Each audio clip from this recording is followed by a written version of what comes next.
কিন্তু আমাদের এই ধরনের উদ্যোগ বিগত দিনে কোনো রাষ্ট্র সরকার কেউ রাখে নাই। আমাদের এই আয়োজনটা নিঃসন্দেহে বাংলাদেশে আমি মনে করি ব্যতিক্রম একটা আয়োজন।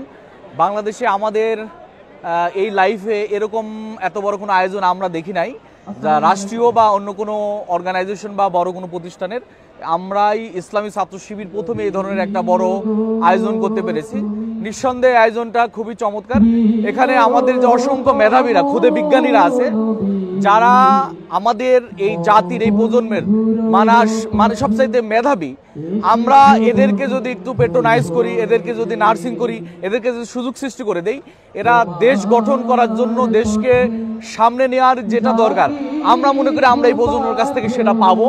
কিন্তু আমাদের এই ধরনের উদ্যোগ বিগত দিনে কোনো রাষ্ট্র সরকার কেউ রাখে নাই। আমার কাছে মনে হয়েছে খুবই চমৎকার, এবং মেধাবীরা এত মেধাবী আছে আমাদের দেশের বিভিন্ন প্রান্তে, এটা কল্পনাতীত আর কি। এটার উদ্দেশ্য যদি বলি, প্রথমত মেধাবীদেরকে মূল্যায়ন করা। আমাদের দেশে মেধাবীদেরকে মূল্যায়ন করা হচ্ছে না। দ্বিতীয়ত হলো যে বিজ্ঞান এবং ইসলাম ধর্মকে আলাদা করে দেখা হয়। বিজ্ঞান এবং ধর্মের যে কোনো দ্বন্দ্ব নেই, ধর্ম এবং বিজ্ঞান একসাথে যে চলতে পারে, সেই মেসেজটা আমরা দিতে চাই।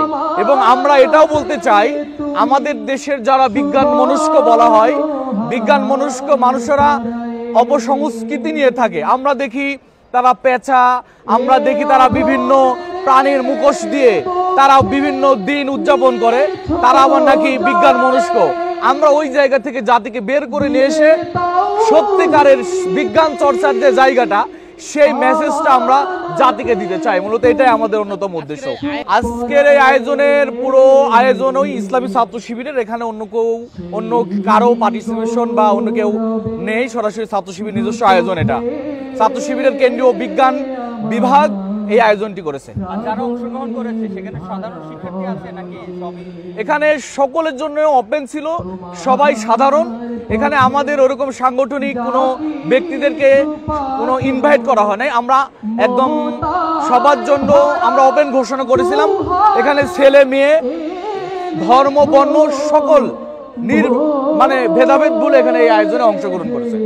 আমরা যদি বলি যে আমরা যে ছাত্র রাজনীতির সংস্কার চাচ্ছি, আমাদের এই সংস্কার এটা আরেকটা মেসেজ দেয় যে ছাত্র রাজনীতি শুধু রাজনৈতিক এজেন্ডা বাস্তবায়ন করবে বৃহত্তর অঙ্গনের। ইসলামী ছাত্র শিবির এটা চায় না। ইসলামী ছাত্র শিবির চাই যে ছাত্রদেরকে কিভাবে পড়ার টেবিলে নিয়ে আসবে, ছাত্ররা কিভাবে গবেষণামুখী হবে, ছাত্ররা আরো কিভাবে মেধাবী হয়ে গড়ে উঠবে, সেই সংস্কারটা ইসলামী ছাত্র শিবির চাই। আমাদের এই আয়োজনটা তার আরেকটি মেসেজ বহন করে বলে আমরা মনে করি। জি, ধন্যবাদ।